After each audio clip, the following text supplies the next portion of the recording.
여러분 안녕하십니까. 헌법학자 이호선이 헌법재판관 6명에게 무시무시한 서한을 보냈습니다. 똑바로 하라는 겁니다. 윤석열 대통령 탄핵 심판이 제대로 공정하게 이루어지지 않으면 국민이 승복하지 않을 것이다. 지금 이 윤석열 대통령 탄핵 심판을 두고 말이죠. 여러 가지 지금 학계에서 논란이 뜨겁습니다. 헌법적 쟁점뿐이 아니라 내란 혐의 수사를 두고도 이게 내란이냐 아니냐. 내란 아니다. 의원 아니다.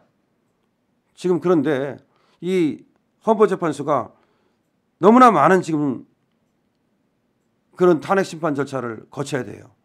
그래서 자칫하다가는 날림 그런 재판을 할 우려가 있어요.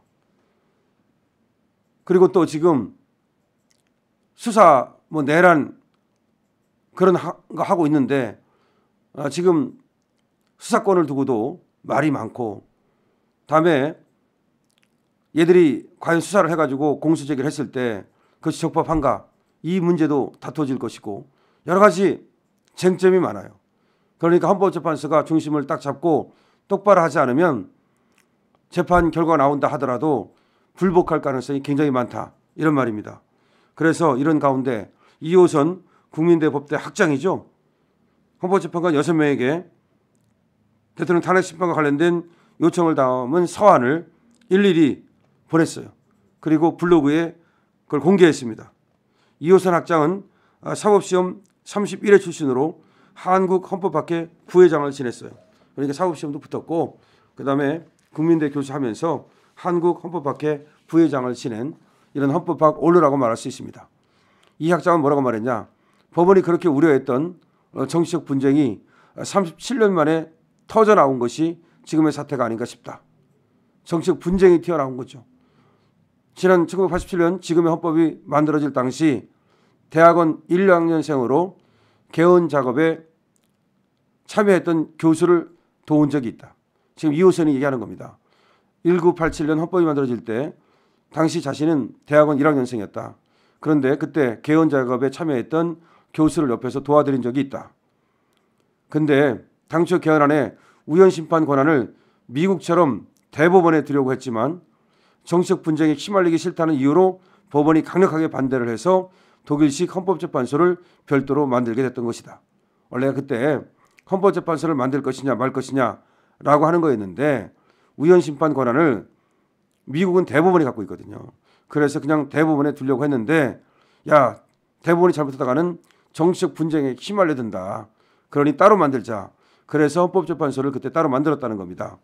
그러면서 이호선은 대통령 탄핵과 둘러싼 이 혼란에 대해서 삼권 분립을 통한 권력 간의 상호 견제와 균형을 유지하려고 이를 지킬 수 있는 제도적 안정장치를 만들어 두었는데 소홀했던 헌법의 구조적 한계와 취약점이 그대로 드러났다고 할 수 있다.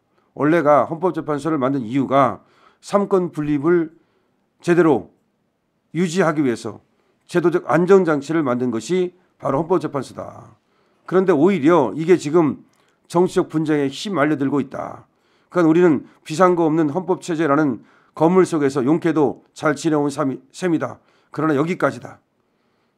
지금까지는 어떻게 그 정치적 분쟁에 휘말려들지 않고 헌법재판소가 용케 잘 견뎌왔는지 모르지만 이번에 드디어 정치적 분쟁에 휘말려들었다는 겁니다. 다시 말해서 무슨 말이에요. 윤석열 대통령 탄핵 심판 절차는 이거 자칫하다가는 엄청난 분쟁이 생길 것이다. 결과가 나와도 거기에 승복하지 않을 거다 그런 말입니다. 그러니까 똑바로 해야 된다. 이 재판 똑바로 해야지. 예를 들어서 불공정하게 하고 어느 편에 서서 하고 그럴 경우에 헌법재판소는 끝난다는 말입니다. 혼돈의 시기, 광풍의 계절, 이 어둠 속에서 이게 나라인가? 라는 근본적인 회의를 던지는 국민이 많아지고 있다.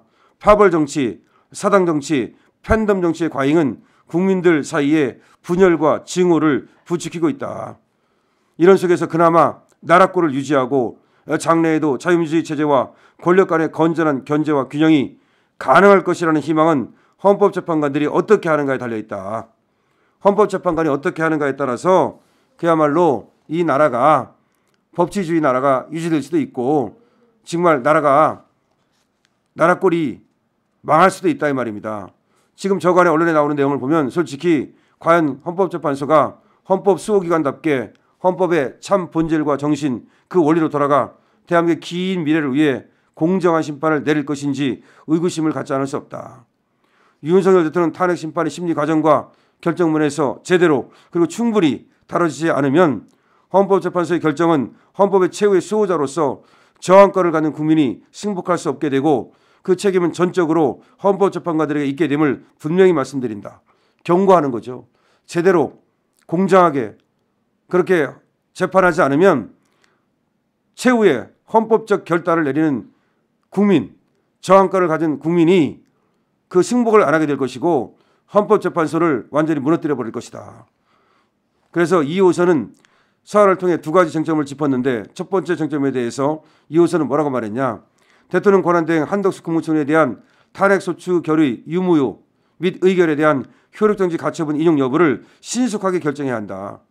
헌재가 진정으로 조속한 국정안정을 바라고 공정하고 책임있는 헌법수호기관이라면 이 문제를 하루도 미뤄두면 안 된다. 한덕수 건 빨리 하라 이 말이죠. 권한대행의 권한대행인 최상목 부총리의 헌법상 지위를 둘러싸고 국회 제적의원 150일 이상 찬성이 족한가 아니면 최소한 200명 이상이 하는가 이 논란이 있다는 것은 현재 대한민국 행정부 수반 대행의 지위가 매우 유동적이고 불확실하다는 것을 의미한다.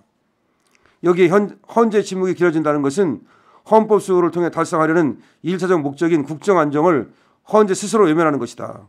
그리고 나아가 민주당과 민주당 다선의원 출신 우원식 국회의장의 151석 이상 찬성이면 족하다는 일방적 주장과 무권 해석을 헌재가 사후 승인하고 보증해 주는 것이다. 헌법재판소의 판결이 빨리 나와야 된다. 그러면서 2호선은 민주당이 최권한대행은 물론 그 이후에도 탄핵을 공언하면서 국무회의를 마비시키겠다는 의사를 공공연하게 드러나는 마당에 151석 이상이면 언제라도 그것이 가능하도록 문을 열어둔다는 것은 헌재를 민주당의 법률 부속기관의 역할로 격화시키는 것으로밖에 볼 수 없다. 참으로 부끄러운 일이고 국민의 엄중한 심판을 면치 못할 것이다. 다시 말해서 지금 헌재가 눈치나 보고 그리고 공정한 재판 안 하고 저 민주당 부속기관처럼 그렇게 놀았다가는 국민 무서운 줄 알아라. 헌재가 지금 무슨 대장 같고 대통령도 파면할 수 있고 엄청난 권력을 갖고 있는 것 같지만 박 대통령 때까지다.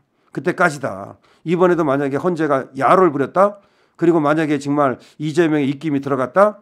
이런 사실이 알려지면 마지막 헌법의 최후의 보호기관인 국민.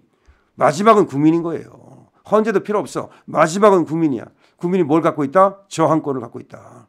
저항권을 갖고 있는 국민이 판단할 것이다. 그래서 헌재가 만약에 윤 대통령 이 탄핵 심판에 대해서 공정한 재판을 하지 않는다. 그리고 한덕수 권한대행 같은 경우도 빨리 재판해야 된다는 겁니다. 공정하게. 그렇지 않으면 민주당 눈치 보고 민주당의 부속기관이 돼가지고서 시다발이하는 걸로 우리 국민은 볼 것이다. 그렇게 되면은 헌재의 이 결정을 따르겠느냐. 헌재가 정말 정신 차려야 된다.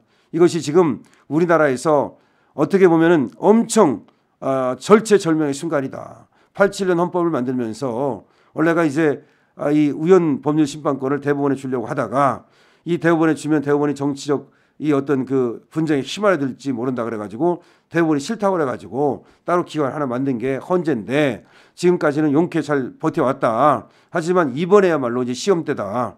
이번에야말로 헌재가 과연 헌재로서 존재할 수 있는가 아니면 헌재 수명이 다 있는가 없애버릴 것인가 이걸 국민이 판단할 것이다. 그리고 만약에 허튼 그런 판결을 한다면 국민이 그걸 승복하지 않을 것이다. 그 경우에 이제 그 책임은 모두가 헌재 재판관 니들이 져야 된다. 니들이 이제 반역 역도가 되고 니들이 깜빵 간다 이 말입니다. 지금. 자, 혁명이 일어나면 어떻게 되겠습니까? 혁명이 일어나면 헌재 재판관이 나발이고 불공정한 재판한 놈들 다 아웃이에요. 바로 그 섬뜩한 경고를 2호선 지금 학장 교수가 하고 있는 겁니다. 여러분 많은 댓글 남겨주시고요. 의견 남겨주시고요. 응원해 주시고요. 구독 부탁드립니다. 강신업 TV입니다.